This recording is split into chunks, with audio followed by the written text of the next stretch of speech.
কেমন আছে সবাই? আশা করি ভালোই আছো। ক্লাস 10 এর চ্যাপ্টার কোষে থেকে 2 সরল সদগোছের অঙ্কগুলো করবো আমরা এখন। তোমরা সবাই দেখো এই সরল মানে এই যে লিখে দিবে উপরে যে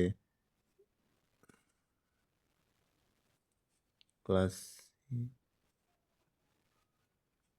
ক্লাস 10 ক্লাস 10 में সরল সুদ কষা চ্যাপ্টার আমরা করছি সরল সুদ কষা।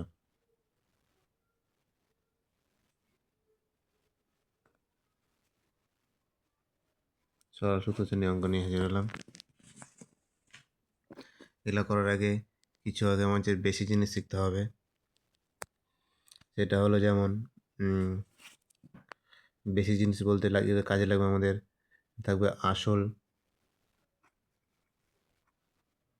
যেটা বলি প্রিন্সিপাল প্রিন্সিপাল মানে এটা একটা মূলধন, এটা হচ্ছে আমাদের মূলধন টাকাটা। আর একটা লাগবে, তাও থাকবে সময়,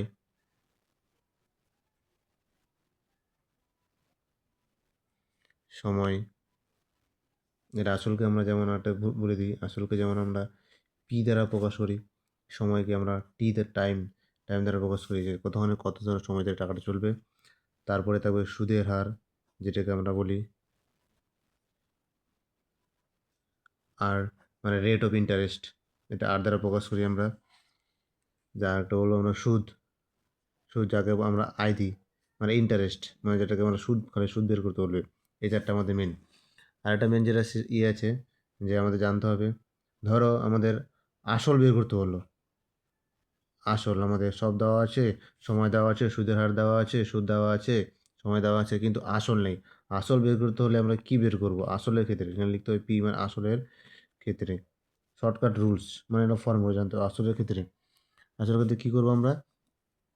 আসল ক্ষেত্রে করবো যেটা, যেখানে লিখবো পি মানে প্রিন্সিপাল, এখানে আই মানে সুদ ইন্টু 100, ঠিক আছে, নিচে আর টি, রেট অফ ইন্টারেস্ট, নিচে আর টি। এই ক্ষেত্রে এই ফর্মুলাটা প্রয়োগ করলে আমাদের আসল বেরোবে। কী বেরোবে? এই যে আসল বেরোবে, ঠিক আছে। তারপর দ্বিতীয় ফর্মুলায় চলে আসি। দ্বিতীয় ফর্মুলাটা কী হবে? আমাদের কী বের করবো? দ্বিতীয় ফর্মুলা বের করবো, ধরো স্যার আর মানে রেট অফ ইন্টারেস্ট। আর কী করে বের করবো? মানে আর মানে সুদের হারটা, সুদের হারটা আমরা কী করে বের করবো? সুদের হার বের করার নিয়ম হচ্ছে যেটা, আই মানে সুদ ইন্টু 100, নিচে পিটি মানে প্রিন্সিপাল মানে আসল টাকা, টি মানে টাইম সময়টা। এই ক্ষেত্রে আমরা কী বের করব? কী বের করলাম? সুদের হার। 3 নম্বরটা কী করবো আমরা? 3 নম্বর বের করবো আমরা হচ্ছে ধরো টি মানে টাইম, তাহলে আবার সুদ ইন্টু 100, ঠিক আছে। আর নিচে আমরা কী করব? নিচে আমাদের লিখতে হবে যে পি আর এক্ষেত্রে এক্ষেত্রে আমাদের কী বেরোবে?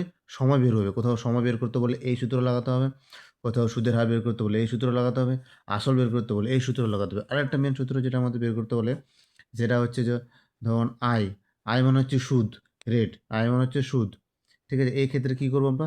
পি আর টি বাই 100, যেটা বেশিরভাগ অঙ্কগুলো এই ক্ষেত্রে ধরে আমাদের হচ্ছে।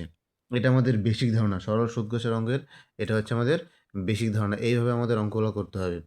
তোমরা দেখে নাও এই অঙ্কগুলো, এই ফর্মুলাটা সুন্দরভাবে গুছিয়ে এই খাতার মধ্যে লিখে নাও। আসলের ক্ষেত্রে এটা সূত্র হবে রেট অফ ইন্টারেস্ট, সুদের ক্ষেত্রে এটা হবে টাইম মানে সময় যদি বের করতে হলে এই সূত্র ব্যবহার করতে হবে। আর যদি মাত্র সুদ বলে তাহলে সুদ, এক্ষেত্রে সুদের ক্ষেত্রে আমি লিখে দিই এখানে যে সুদের ক্ষেত্রে, ঠিক আছে, এটা সুদের ক্ষেত্রে, এটা টাইম, এটা সময়, সময়ের ক্ষেত্রে তোমরা লিখে নাও, এটা সময়ের ক্ষেত্রে, এটা সুদের হার, এটা সুদের হার, আর এটা হচ্ছে আসলের ক্ষেত্রে, তো লিখে দিলাম আসলের ক্ষেত্রে। এই কয়েকটা আমাদের মেন গুরুত্বপূর্ণ, এগুলো খুব সুন্দর হবে, মানে সরল সূত্র অঙ্ক করতে গেলে এগুলো আমাদের লাগবে, এই ফর্মুলেশনটা, ঠিক আছে। চলো নেক্সট একটা অঙ্ক করে দেখি আমরা। এই সূত্রগুলো তোমরা দেখে নাও, নেক্সট আমরা একটা অঙ্ক করব।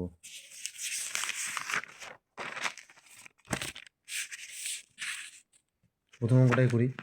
এই যে অঙ্কটা দেওয়া আছে, দেখো তোমার পরে কী লেখা আছে, দুই বন্ধু একসঙ্গে ছোটো ব্যবসা শুরু করে বার্ষিক 12% সরল সুদের হারে একটি ব্যাংকে থেকে 15,000 টাকা ধার নিলেন। 4 বছর পরে ওই টাকার জন্য কত টাকা সুদ দিতে হবে হিসাব করে লিখি। আমাদের অঙ্কটা পরে বুঝতে হবে আমাদের এখানে কী বলতে চাইছে। আমাদের অঙ্কটা দেওয়া আছে যে এখানে যে আমাদের দেওয়া আছে যেটা অঙ্কে মানে 12% আর দেওয়া আছে 4 বছর মানে টাইম দেওয়া আছে। এবার এই যে 15,000 টাকা এটা আসল টাকা আমাদের মূলধন। এইটার হচ্ছে তোমার পি আসল। এটা দেওয়া আছে। আমাদের কী বের করতে হবে? কত টাকা সুদ দিতে হবে? সুদ মানে আয় বের করতে হবে। চলো এবার অঙ্কটা করি।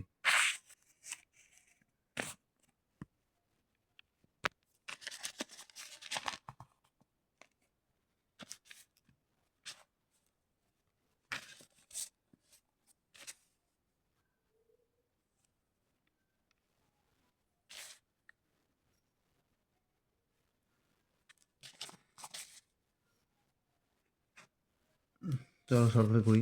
তাহলে আমাদের প্রথমে লিখতে হবে আসল। প্রথমে কী লিখতে হবে আমাদের? আসল।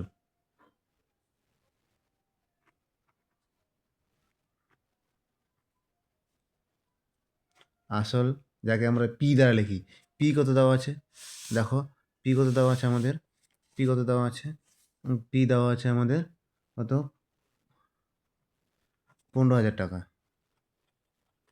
ঠিক আছে, এবার পি 15,000 টাকা দেওয়া আছে।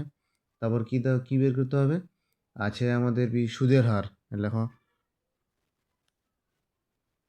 সুদের হার যেটাকে আমরা আর দিই। আর কত দেওয়া আছে?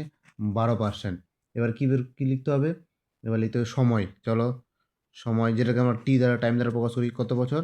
4 ইয়ার, 4 বছর। এবার লিখতে হবে সুদ। সুদ আমরা কী দ্বারা প্রকাশ করি? আয়। এটা জিজ্ঞাসা চিহ্ন। চলো এবার এটা মেন ফর্মুলা। এবার আমাকে কী লিখতে হবে? লিখতে হবে যেটা আমরা জানি।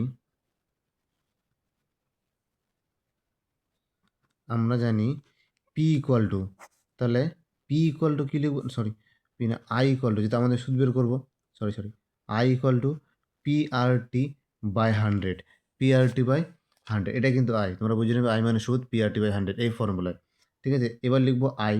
আই মিনস যেটা বললাম পি কত দেওয়া আছে? পি দেখো এই যে পি লিখেছি। পি ওপর কত আছে? 15,000 টাকা। তাহলে পি আমাদের এখানে দেবো 15,000 টাকা ইন্টু, ঠিক আছে। এবার কি আর মানে কত আছে? 12%। আর 12%। টাইম মানে কত? 4 নিচে বাই 100। খুব ইজি, দেখো এখানকার দুটো শূন্য, এখানকার দুটো শূন্য মানে কেটে দিলাম। আমাদের কাছে কি থাকলো? এই যে 150 ইন্টু 12 ইন্টু 4 এরা গুণ করে দেখো কত হচ্ছে আমাদের, কত টাকা হচ্ছে। 150 দ্বারা এখানে গুণ করে দেখবো। 150 ইন্টু 12 গুণ করে 4 দিয়ে গুণ করে আগে শূন্য, 4 5 20, 50 60 মানে 600 টাকা হবে। ঠিক আছে, এবার কত আবার কত 12 গুণ করো, 12 6 72 আর দুটো শূন্য নামাই দিলাম নিচে। তাহলে কত হলো?